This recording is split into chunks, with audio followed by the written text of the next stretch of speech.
नमस्कार मित्रों। इसके बाद जो है हम लोग फिनाल के पार्ट नंबर 5 के बारे में अध्ययन करेंगे। देखिए फिनाल एक लंबी श्रृंखला है, फिनाल चैप्टर, ठीक है। तो अब हम लोग आगे जो है फिनाल से पिपरिक अम्ल के निर्माण के बारे में अध्ययन करेंगे।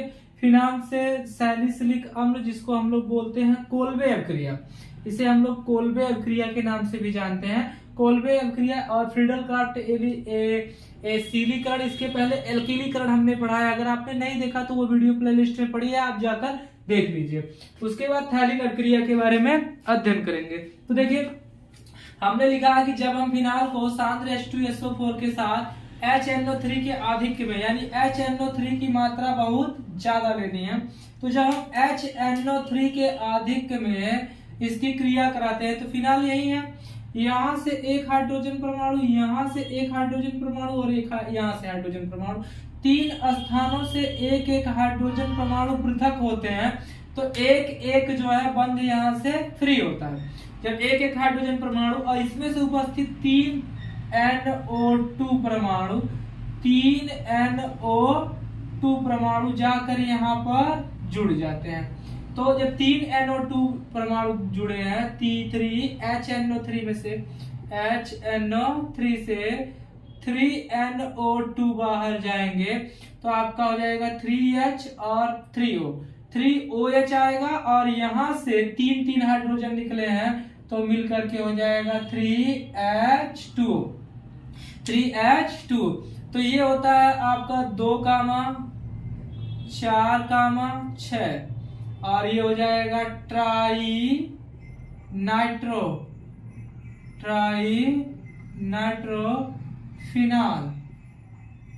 नाइट्रोफिनाल, ये बन जाएगा आपका ट्राई नाइट्रोफिनाल, जिसको बोलते हैं पिक्रिक अम्ल, ठीक है। ये बन जाएगा आपका पिक्रिक अम्ल बन जाएगा, ठीक। तो जब हम फिनाल को सांद्र H2SO4 की उपस्थिति में नाइट्रिक अम्ल के आधिक्य से, बहुत अधिक मात्रा में नाइट्रिक अम्ल लेना है, क्रिया कराते हैं, तो तीन जगहों से एक एक हाइड्रोजन परमाणु पृथक होते हैं, तीन बंध फ्री होंगे, और यहाँ पर तीन नाइट्रोजन परमाणु जाकर जुड़ जाएंगे, और ये बन जाएगा 2, 4, 6 ट्राई नाइट्रोफिनाल, जिसको बोलते हैं पिक्रिक अम्ल। अब इसके बाद हम लोग पढ़ेंगे फिनाल से सैलिसिलिक अम्ल, या फिनाल को हम कह सकते हैं, इसका नाम है इस अभिक्रिया का कोल्बे अभिक्रिया या कोल्बे सीमेंट अभिक्रिया कहते हैं। तो जब हम फिनाल को सोडियम हाइड्रोक्साइड तथा कार्बन डाइऑक्साइड के साथ 125 डिग्री सेंटीग्रेड और 2 से 4 वायुमंडल दाब पर क्रिया कराते हैं तो सबसे पहले आपको सोडियम फिनॉक्साइड प्राप्त होगा। फिर सोडियम फिनॉक्साइड को कार्बन डाइऑक्साइड से क्रिया कराएंगे तो मध्यवर्ती यौगिक प्राप्त होगा, और उस मध्यवर्ती यौगिक का आप जल अपघटन कराएंगे तो आपको प्राप्त होंगे, सीधे सीधे हम कह सकते हैं, ऑर्थो हाइड्रोक्सी बेंजोइक अम्ल। तो डायरेक्ट हम यहाँ पे क्रिया करा दे रहे हैं। आप ध्यान दीजिएगा कि यहाँ से यह हाइड्रोजन परमाणु और इस OH परमाणु से क्रिया करके बना लेता है यहाँ पे H2O जल, ठीक है, H2O जल बना लेता है। समझिएगा, यहाँ पर क्रिया करके H2O जल बना लिया। बाद में लिखते हैं।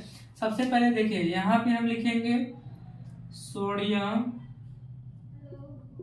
ये हो गया, ठीक है, ये हो गया ऑक्सीजन, यहाँ से सोडियम परमाणु जाकर जुड़ा तो, और यहाँ से एक हाइड्रोजन परमाणु निकला और ये COOH जाकर जुड़ गया।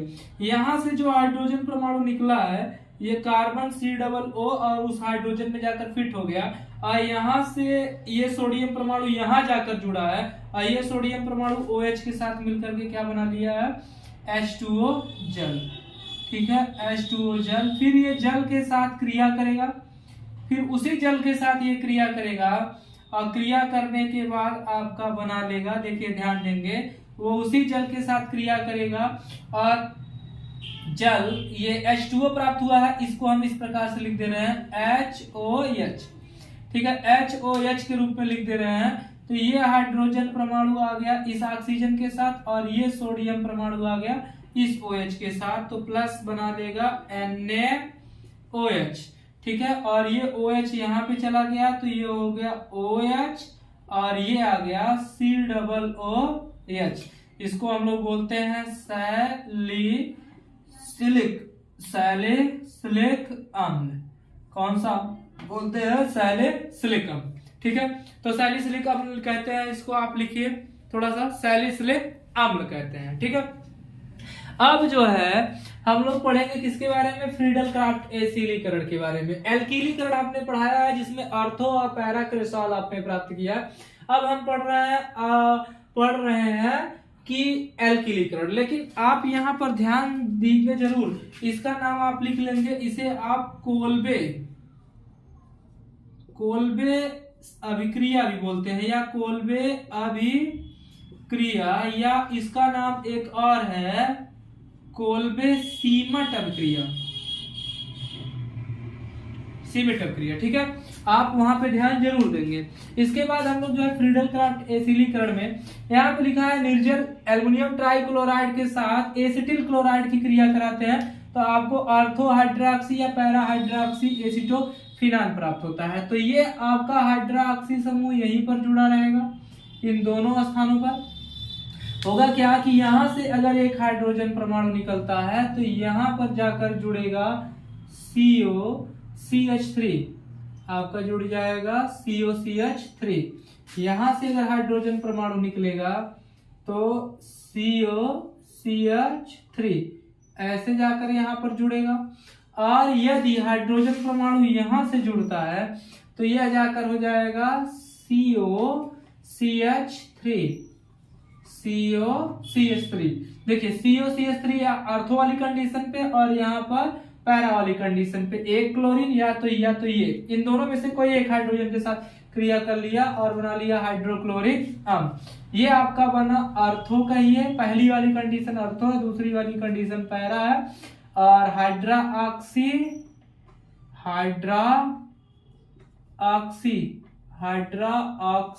एसिटोफिनॉन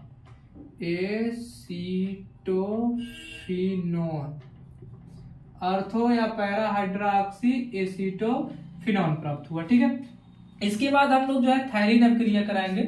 थायरीन अभिक्रिया मुख्यतः संघनन अभिक्रिया होती है। इसमें फिनाल को थैलिक अम्ल के साथ क्रिया कराने पर, H2SO4 के साथ क्रिया कराने पर फिनाइलथैलीन प्राप्त होता है।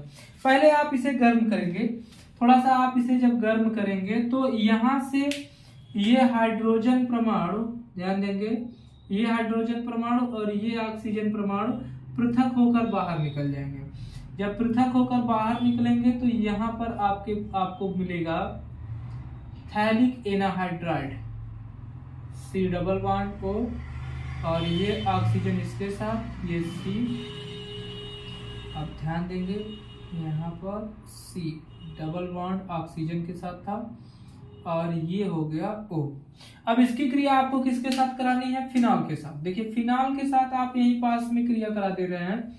ठीक है, ये फिनॉल के साथ क्रिया करा रहे हैं तो फिनॉल को हम इस प्रकार से लिख रहे हैं। ठीक है, दो फिनॉल परमाणु है यहाँ पर OH, ठीक है, दो OH प्लस, हम इस तरीके से लिख दे रहे हैं, मिस्टेक हो रही है, देखिए यहाँ पर OH। ठीक है, अब देखिए ये यहाँ पर भी कार्बन और हाइड्रोजन परमाणु है, यहाँ पर भी, तो उन कार्बन और हाइड्रोजन परमाणुओं को हम यहाँ पे क्या कर रहे हैं? पृथक कर ले रहे हैं। और पृथक करने के बाद ये ऑक्सीजन परमाणु इन दोनों हाइड्रोजन परमाणुओं के साथ जुड़ जाता है। ध्यान देंगे, ये ऑक्सीजन परमाणु इन दोनों हाइड्रोजन परमाणुओं के साथ जुड़ जाता है और एक संघनित संरचना बनाता है। संघनित संरचना के बारे में आप यहाँ पे देखेंगे, संघनित संरचना बनती है ये यहाँ पे, वो हाइड्रोजन ऑक्सीजन, ये दो हाइड्रोजन एक ऑक्सीजन से मिलकर के बना लिया क्या?